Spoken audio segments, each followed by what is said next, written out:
Hello, race fans. I'm here to read Dana's latest email. My favorite email, hello, race fans. The place to learn about thoroughbred horse racing. Today's a very big day.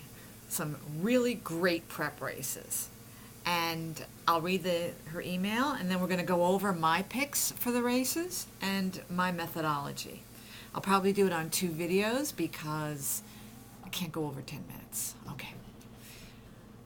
Hello, race fans. The Derby Trail really heats up this week with several key preps and yet another weather-related reschedule. Last week's Southwest Stakes now joins the Hutchison, Fountain of Youth, and Risen Star in what promises to be a defining weekend. While there's only one Oaks prep, it also should shed some light on the Oaks Trail. Don't make coffee while I'm doing this. I'm not starting over. Unfortunately, we have people don't respect the soundstage here. Did you do some bargain hunting in the first pool of the Kentucky Derby future wagers?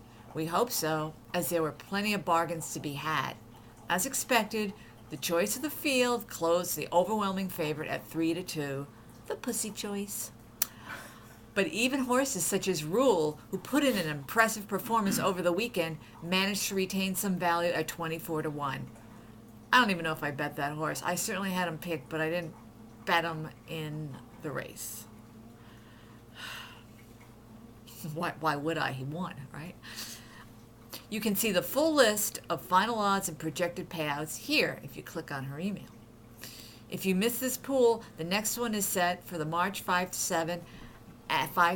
through 7th, and will include a pool for the Kentucky Oaks as well. Let me see if I have her email address. It's helloracefans.com if you want to sign up for her email. Okay. I don't really care about the Kentucky Oaks. 3-year-old fillies are way too flaky for me. Even though we had like the greatest horse ever as a 3-year-old filly. I'm a sexist. I'm a horse sexist. Okay. Get in on the action with the Road to the Roses Fantasy League. As the official fantasy game of the Kentucky Derby, Road to the Roses offers you a chance to select a stable of your favorite 3-year-olds, 2 jockeys, and 2 trainers to score points and potentially win prizes. Our Hello Race Fans League will offer prizes as well to the top 3 finishers who aren't Hello Race Fan contributors. Although any HRF contributors who win, place, or show will certainly get bragging rights. I'm not really a contributor. I just do this on my own with her permission. Once you've signed up and created your stable, use league identifier 22849732203 and activation code 257-994-2896 to join.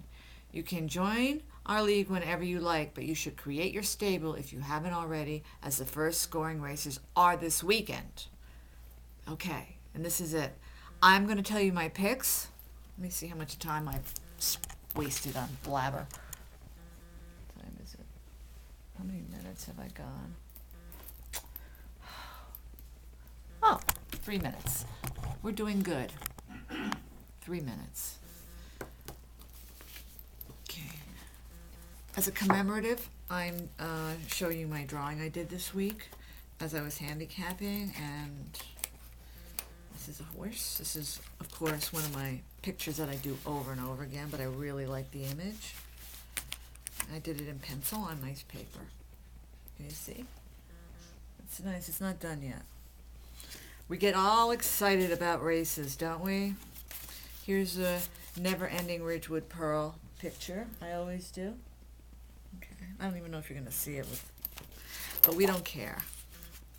And here's a Breeders' Cup race I do over and over, but I like this one. So now we're all excited. I'm very inspired. This time I spend painting is probably the time I should spend handicapping, but I'd lose money if I just handicapped and didn't paint. My picks for the Risen Star. The winner will be one of these 4. Tempted to Tap It, Drosselmeyer, my number 1 pick. Stay Put, my other number 1 pick. And Ron the Greek. Those are the 4 horses that I like and I'm going to put in my stable. In the Hutchison, and then I'll show you how I handicap them. Wildcat Frankie, the Funny Bone, and a Little Warm are my 3 picks there. The Fountain of Youth, Buddy Saint, the Prince Will.I.Am, Escandarea, and Icebox. Those are my 4 picks. And then on the Southwest Stakes, Pleasant Storm, Dry Fly, Conveyance, and Mission Impassable. That's so cute, such a cute name. Now, I'm picking 4. These are the horses that I'm going to narrow it down to as the winner place in the show. But I'm probably going to put some bet on some. I'm going to pick a winner out of every group because I just have to have one winner because only one horse wins a race, you know. But those are I've narrowed down the fields, which I was able to do with my method. I'm going to read Dana's analysis on each race, and then I'm going to show you how I handicapped. Let's start with the Hutchison at Gulfstream Park.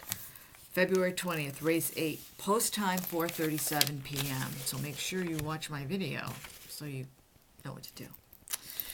The Hutchison Stakes at Gulfstream Park was run for the first time in 1954. The distance of the race has been set at 7 furlongs since 1961, with the exception of 2005 to 2007, when it was changed to 7.5 furlongs. I remember that. Why did they do that? Over the years, the timing of the race has changed. It has been run as early as January and as late as March. The distance of the race makes it less significant as a prep for the Kentucky Derby than some of the other races, but some colts of significance have won the Hutchison, including Spectacular Bid, Swale, Spectacular Bid in 1979, Swale in 1984, Holy Bull in 1994. The Great Forego, Horse of the Year in 1974, 1975, and 1976, finished second in the 1973 renewal of the race. The 1966 Kentucky Derby winner, Cowie King, ran second in the race that year. Those entered in this year's Hutchison do not appear to be on this year's Kentucky Derby trail. Really? All runners have shown a predilection for sprint distances in their past performances and would have been entered in the Fountain of Youth if their connection had sights set on stretching out to the Derby distance in May. Having said that, the race has drawn an interesting group of runners who could make waves in the sprint division moving forward. Thank you, Dana, for that information that I don't know. I didn't know. See, we're all learning things from Dana. Radiohead, a Group 1 winner in Europe at 6 furlongs, was purchased in October by IEAH, owners of the 2008 Kentucky winner Big Brown. The most lightly raced horse who won a Kentucky Derby. It made me sick. This is my bad year anyway. 2008 was not a year I really enjoyed, which we won't get into. And brought to the United States to race in the Breeders' Cup Juvenile, where he finished a disappointing 7th. He will get his first try on a dirt surface in the Hutchison and his first start with the trainer Rick Dutro. It will be interesting to see how he is handled by those gambling on the race. He is listed as 5-1 on the morning line. The Funny Bone, the morning line favorite at 2-1, is a 2-time graded stakes winner at sprint distances as a 2-year-old. In his last start, he finished last in Breeder Cup Juvenile. That doesn't mean anything. It's also an artificial. While it is hard to say if that performance was a result of synthetic surface at Santa Anita or the 1 16-mile distance of the race, of course Dana's way ahead of me on this, as usual. His placement in the Hutchison says a great deal about the owner's intentions moving forward. The New York-bred Ababoy ships in from his home state, where he posted a record 4 wins from 6 starts. All 4 of these wins came in races restricted to New York breds. He finished 4th in his first try in open company in the Count Fleet in January. Trainer Anthony Dutro saddles a Little Warm off a stakes win at Gulfstream in the Spectacular Bid Stakes last month. The colt he beat in that race, Wildcat Frankie, who I like, enters off a first-level allowance win 2 weeks ago at 1 mile. The cutback distance for Wildcat Frankie and his ability to carry a lead deep into the stretch over a tiring, sloppy track in the Spectacular Bid makes him an interesting player. Okay, let me see how much time I have. continue on the next video, please.